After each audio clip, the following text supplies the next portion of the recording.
More at Indeed.com/credit.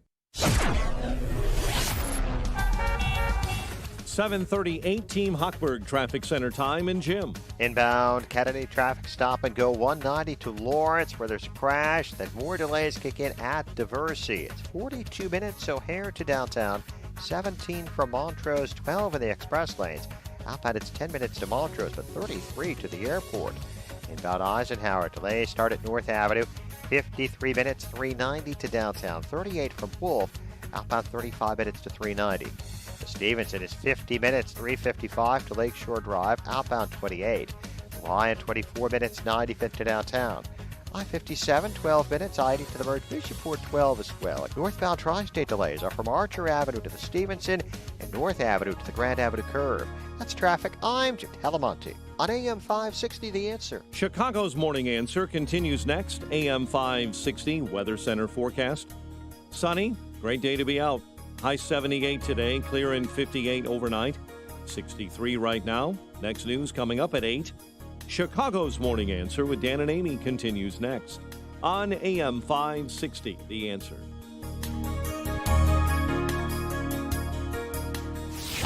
From the Matrix Home Solutions Studios, this is Chicago's Morning Answer on AM 560, The Answer. Listen to AM 560 The Answer online at 560theanswer.com, on the AM 560 mobile app, on your Alexa-powered smart speaker, and on TuneIn, iHeart, and on Odyssey. If you're looking for the latest news, insight into what it means, and the sharpest opinion, there's only one station in Chicago where you can turn, and it's this one. We're AM 560, The Answer. Top of the morning, Dan and Amy. Who knew that Switzerland was full of all those slack-jawed MAGA hat wearers? Yeah. Really? What do you mean? A question was put to Swiss voters as to whether or not to approve the anti-carbon goals of the Paris Agreement on climate policy, and they rejected it. This happens a lot when these matters are put to voters, particularly when they're put to voters fairly, honestly, in terms of the implications. For example, a surcharge on fuel costs and a tax on airline tickets as the means to pay for the policies that would get the Swiss to net zero on carbon. So rejected there. Oh, boy, I wonder if there was such honesty about the Green New Deal here, how that would fare in a national referendum. For more on this and other matters economic, pleased to be joined by Steve Moore, economist, Wall Street Journal columnist, Trumponomics author. Steve, the Swiss are making sense again. Well, good morning, Dan. Good morning, Amy. That was the big story that the Swiss voters basically said no mas to all of these green policies. They don't want to pay for it. And can you hear me, by the way? Yeah, we can hear you. We like your Spanish. Sorry. Your Roberto Duran and the Swiss threw me off a little bit. Yeah. No mas. Yeah. But the other big story that's related to this one that really is a gigantic story that almost nobody in the media really paid much attention to. The Wall Street Journal had a small article about it. Was that China made a declaration last week, the leaders in Beijing, saying, hey, we have no interest in climate change. We are not going to do anything. We're not doing anything that's going to slow down our economy. And so that means, we use coal, we use natural gas, we use oil. We're going to go full throttle ahead. And, that is not a surprise to really anybody who follows what's happening in China, except for the people in the White House and John Kerry, who's running around saying China's in on this and trying to say we're not in on this deal. And they really are laughing behind our back. And so one other quick thing, Dan, that what the Swiss were basically saying is, we don't want to pay for all these costs for these green energy programs. And surveys have shown in the United States it's the same thing. For example, if you ask the American voters in 2020, of their top 10 issues, it was basically education, public safety, the deficit, jobs, healthcare, blah, blah, blah. And climate change was like nowhere to be seen on that list. Only like 6% of voters say that climate change is their number one issue. I bet if you ask people in the media, it would be 97%, right? So there's this divide between the political class and the voters. But the other interesting thing about this issue about climate change is if you just go down on the average guy in the street, go down from your studio and just talk to people on the street, and you put a microphone in their face, do you care about climate change? Of course they're going to say yes. 94% will say, yes, I care about climate change. But then you say, are you willing to spend $1 a gallon more for gasoline to combat climate change? People say, hell no. 50 cents? No. 25 cents a gallon? No. People don't want to pay for it. They want the feel-good stuff, but they don't want to have to pay for it in their pocketbook. So I don't think the American public is much different from the Swiss public. Well, right, and they don't want to pay for it not because they are ignorant necessarily. It's they don't want to pay for it because they don't see it as the existential threat that the ruling class sees it as. Exactly. They don't see how is it that my paying 50 cents more a gallon for gasoline is going to reduce the global temperature? I mean, people aren't stupid, right? They don't buy this stuff. And by the way, the average person on the street, if you went down an average person on the street, do you think China is going to slow their economic growth because they care about climate change? I bet 75% of people would say no. But if you ask the politicians, oh yeah, they're in on this. We can trust the Chinese. And there's an old saying in politics: you have to watch what people do, not what they say. China has done nothing to change their behavior. Right now, as we speak, they're building 50 new coal plants while we're shutting down our coal plants. Well, what about that federal judge that lifted Biden's moratorium on oil and gas leases on federal land? That's a win. That's for now. A good story. Now, I don't know where this goes from here. I think that was a district judge. Yeah. So I don't know if this will go up to – what's that? Yeah, it was a U.S. district judge. District judge, yeah. So I don't know. I'm sure this will be appealed by the Biden people.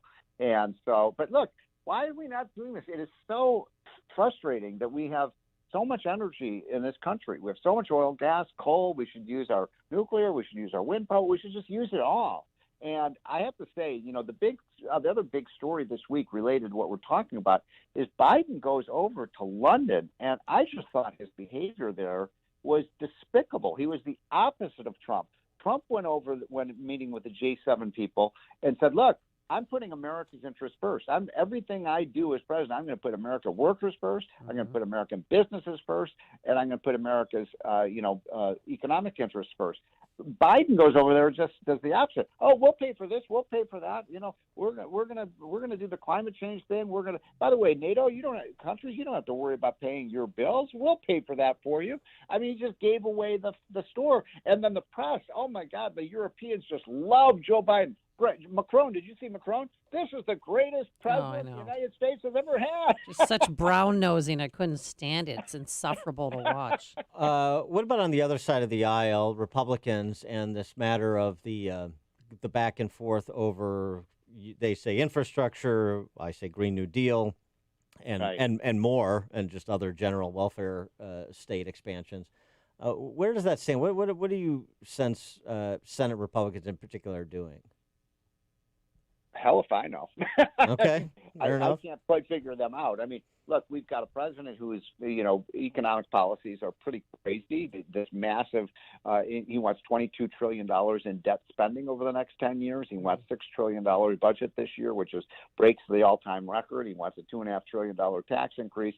And then he wants this $2 trillion infrastructure bill. And this is so typical of Republicans. They say, well, not $2 trillion. We'll only go for $1 trillion. And, the Democrats, I think, will seize on that. And my point is, look, yes, do we need to fix our roads? Yes. Do we need safe bridges? Yes. Do we need, better airports? Yes.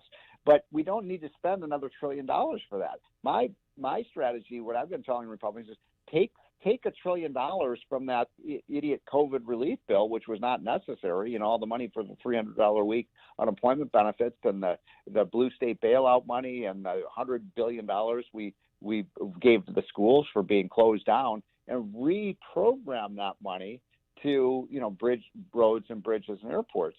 uh, there's look, we've got it. The big thing that's happening today is the Fed, I believe, at 2 p.m. Eastern time will make its announcement about what it's going to do about these higher inflation rates. And hopefully, I think they need to take some action. I think they need to start, getting away from this zero interest rate policy. But look, if we spend another $1 or $2 trillion of borrowing, that's inflationary, right? That's going to cause. You think inflation is bad now? Wait till they spend another $1 or $2 or $3 trillion. Stephen Moore, I've got a great job for you. I don't know if you heard about this because Okay. there's so many incentives. The gas station down the street is paying people $50 just to fill out an application. That's not even if they take the job. But there's a restaurant in New York, I don't know if you heard about it, offering, ready for this? If you apply and you agree to work there for 1 year, they're going to give you a free week at an all-inclusive bed and breakfast in lovely Costa Rica. Oh, my God. Uh-huh. Where do I sign up for that? Yeah. We're seeing those kinds of signs all over the country. Somebody sent me a sign in I think it was somewhere in Texas. I think it was near Houston.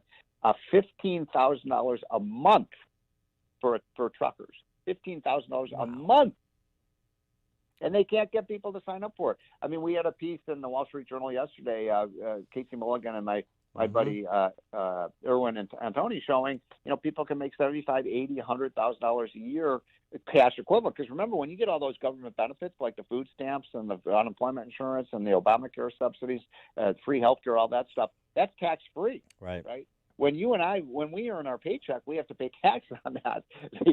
All the benefits are tax free. So why in the world has Illinois not revoked the $300 a week unemployment benefits? By the way, we got our first Democratic governor, Dan. Did you see that? We got the governor of Louisiana. So now there are 26 governors in the United States who have said, no, we don't want the $300 a week unemployment supplement benefits. Those are keeping people off the job. 9.1 million job openings. 9.1 million. John Bell Edwards, a Democrat governor in a red state. But yes, that your point notwithstanding. Speaking of taxes, another story that's going underreported to my chagrin, the theft of tax returns, another IRS scandal. And they're, oh my God. And they picked a unsympathetic target, the Jeff Bezoses of the world. But that's exactly why it should be important, is because it's the principle of the thing. The idea that ProPublica obtains these tax information illegally, and even Republicans aren't interested in this after we had the IRS scandal in the Obama years, where nothing happened when people were being targeted for their political and religious beliefs in terms of their trying to obtain nonprofit statuses for their organizations. I mean, this is ridiculous, and it's something Republicans should take up. Yeah, it is. It's not just ridiculous; it's dangerous. I mean, this is an incredible abuse of power by the IRS, and there's almost no question that someone in the deep state in the IRS released this data illegally to ProPublica, or else, for all we know, ProPublica just made up the numbers. I mean, we just don't know. But the fact is that when the IRS starts releasing people's private financial information, that is a very dangerous thing for our country, and it should be investigated, and the people responsible should be put in jail. By the way, Lois Lerner, I think, correct me if I'm wrong, guys, but I think she took the Fifth Amendment. I don't think she never came forward and told the truth. For those who don't remember, Lois Lerner is the one who ran the IRS under Obama, and she's the one who targeted people like Dan and people like me and the people. I'm being a little bit facetious, but she went after all the Tea Party groups, all the people who were protesting against Obama's policies. I mean, that's anti-American. She used the IRS as an intimidation group. Well, she was the point person for the nonprofit status, and then John Koskinen was the IRS commissioner, and they both got a complete pass. Pass. I mean, she took the Fifth Amendment. She refused to open her mouth, and she should have been held in contempt of court and put in jail, and nothing ever happened to her.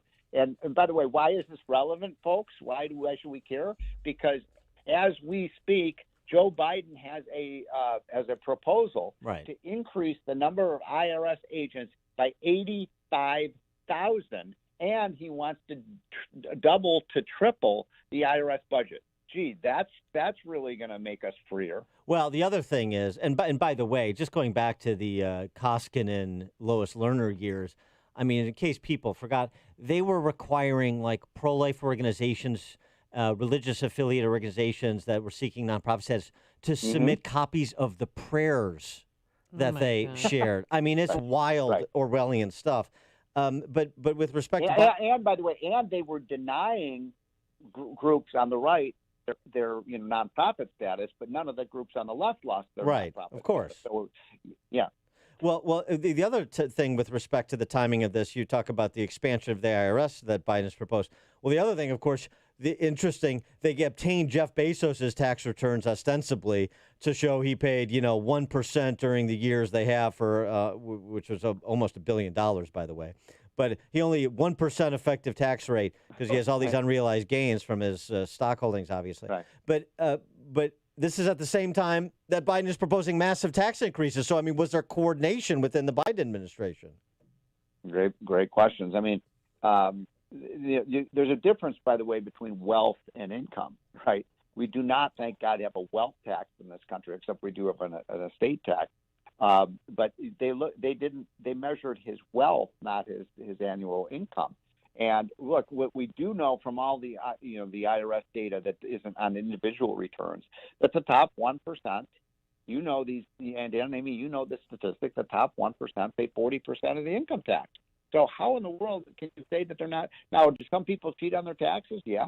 Steve Forbes and I have a great piece coming out in the Journal next week where we're basically saying, look, you want to make the tax system, you want to get voluntary compliance for taxes up, just go to a flat tax. Get rid of the loopholes, get rid of the deductions, go to an 18% tax rate, and you'll see voluntary compliance go up, and nobody will get away with cheating on their taxes.